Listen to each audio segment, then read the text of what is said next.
అందరికీ నమస్కారం అండి. మనకు కావాల్సింది దక్కాలంటే ఏం చేయాలి? మనకు కావాల్సింది మనం దక్కించుకోవాలంటే ఉన్న ఒకే ఒక మార్గం ఇప్పుడు మంచి కథ ద్వారా మీతో షేర్ చేయబోతున్నాను. Welcome back to our channel positive vibes in Telugu. ఇక ఆ స్టోరీ ఏంటో చూద్దామా? ఒక ఊరిలో చంద్రయ్య అనే ఒక వ్యక్తి ఉంటాడు.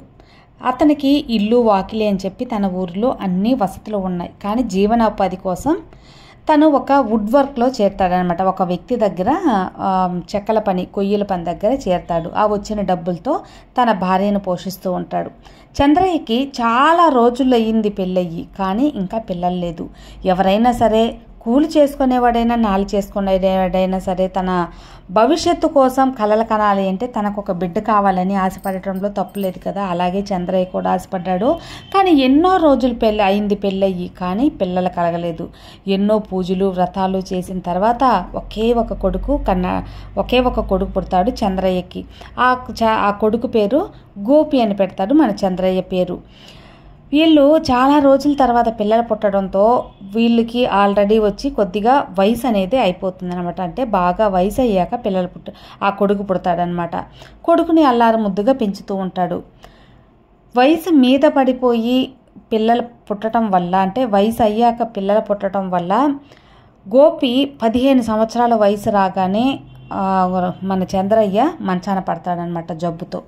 జబ్బుతో మంచాన పడే లోపల ఇంకా కుటుంబం గడివేది చాలా కష్టంగా ఉంటుంది. అప్పుడు తన చదువు ఆపేసి తను తండ్రి ఏ పనికైతే వెళ్తున్నాడో ఆ చెక్క పనికి అనేది వెళ్తూ ఉంటాడు.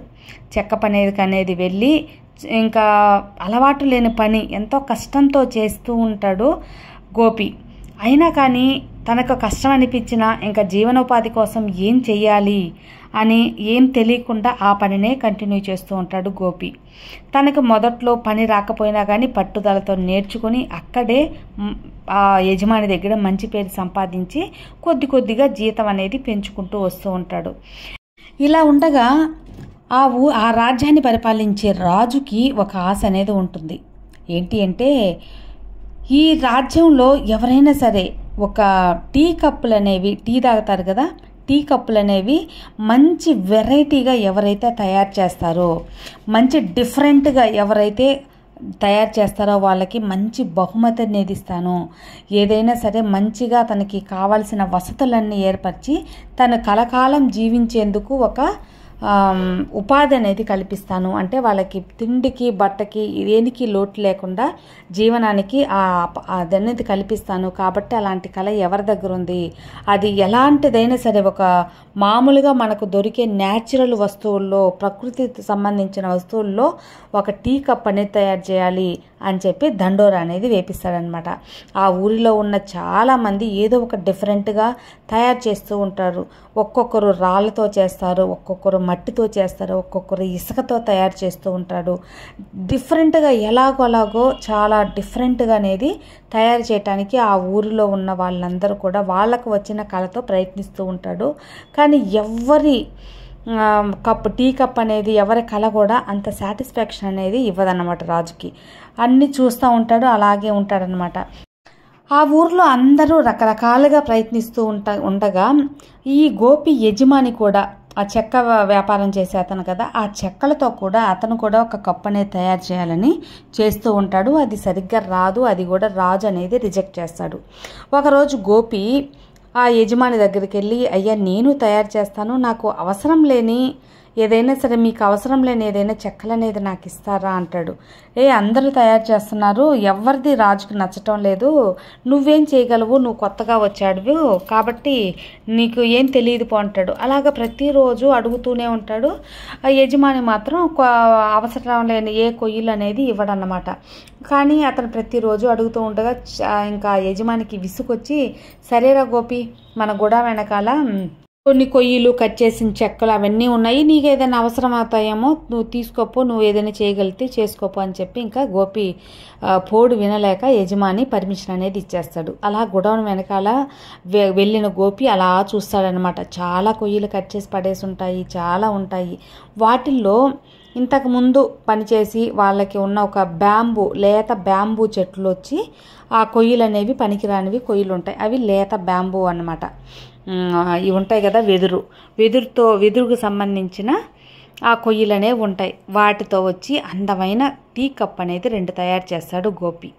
వాటిని చక్కగా మలిచి అందమైన టీ కప్పుల్లాగా తయారు చేసి రాజుగారి దగ్గరికి పంపిస్తారు. ఎన్నో రకాలుగా రాళ్లతో, పాలరాళ్లతో, నల్లరాళ్లతో, ఇసుకతో, మట్టితో, కొయ్యలతో, చెక్కలతో ఎన్ని చేసినా అట్రాక్షన్గా అవ్వని రాజు మన గోపి తయారు చేసిన ఆ యొక్క బ్యాంబూ, ఆ వెదురు చెక్కతో చేసిన ఆ టీ కప్ అనేది నచ్చుతుందన్నమాట. అది లేత బ్యాంబూ అయినందువల్ల చాలా ఆకర్షణీయంగా అందంగా కనిపించింది రాజుకి. అప్పుడు మొత్తానికి గోపి తయారు చేసిన ఆ టీ కప్స్ అనేవి సెలెక్ట్ చేసి, ఇవి చాలా అందంగా ఉన్నాయి, చాలా యూనిక్గా ఉన్నాయి, వీటికి బహుమానం కల్పిస్తాను అని చెప్పి వాటిని మొదటి బహుమతిగా ప్రకటించి మన గోపికి కావలసిన సదుపాయాలు, జీవనానికి ఉండటానికి ఇల్లు, వాకిలి, తన జీవనం ఆఖరి వరకు ఉండటానికి ఒక మంచి ఉద్యోగం అన్నీ కూడా ఏర్పరిచి మొదటి బహుమతిగా గోపికి అనేది ఇస్తాడనమాట.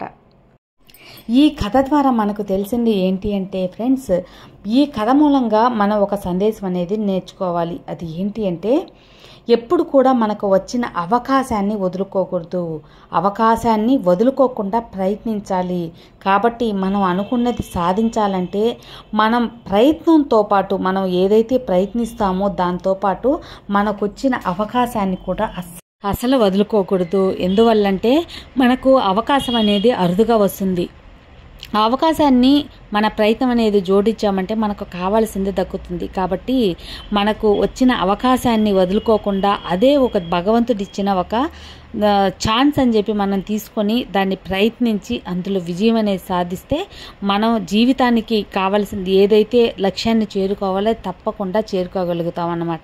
మనం చేసే ప్రయత్నంలోనే అదృష్టం కూడా ఉంటుంది, అలాగే అవకాశంలో కూడా అదృష్టం అనేది మనకు కలిసి వస్తుంది. అది ఫ్రెండ్స్ ఈరోజు వీడియో. ఈ వీడియో కూడా మీకు మోటివేషనల్గా నచ్చుతుంది అనుకుంటున్నాను. నచ్చితే లైక్ చేయండి, మరికొంతమందికి షేర్ చేయండి. కొత్తగా మన ఛానల్ చూస్తుంటే సబ్స్క్రైబ్ చేసుకొని బెల్ యాక్టివేట్ చేసి ఆల్ అనే ఆప్షన్ క్లిక్ చేస్తే నేను ఎప్పుడు కొత్త వీడియో పెట్టినా మీ వరకు వచ్చేస్తుంది. మరో మంచి వీడియోతో మళ్ళీ కలుద్దాం. అంతవరకు have a good day friends. Thank you for watching. Bye.